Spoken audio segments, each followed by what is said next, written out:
Hvað er fall í stærðfræði? Fall er skilgreint sem eiginlega tengsl tveggja stærða, oft skrifað f af x eða einhver annar bókstafur af x. Þetta þýðir í raun ef ég set inn eitthvað gildi, eitthvað tölu inn fyrir x og þá fer það inn í eitthvað jöfnu, út úr því kemur önnur tala. Þannig ég set inn eina tölu þá fæ ég út aðra. Hérna sjáum við 4 gröf, við teiknum oft fall og við getum teiknað hvaða fall sem er. Og það sem ég þarf að leita eftir, hér er spurningin hvað af þessu er fall og hvað af þessu er ekki fall. Leið og ég skoða föllin, þá er í raun hægt að nota bara blað. Ég hef með svolítið stórt blað. Og ég dreg þetta yfir.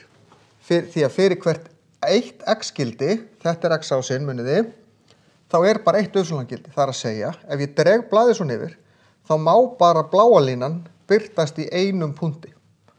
Hún gerir það hér. Þannig að já, þetta er fall. Hvað með þetta hérna? Byrjum aftur. Ég sé línuna bara einu sinni. Þetta er fall. Sama hér. Ég sé línuna alltaf bara einu sinni og ég er að horfa á hvar þetta birtist hérna. Hvað með hér? Nei, hér eru 3 punktar í einu.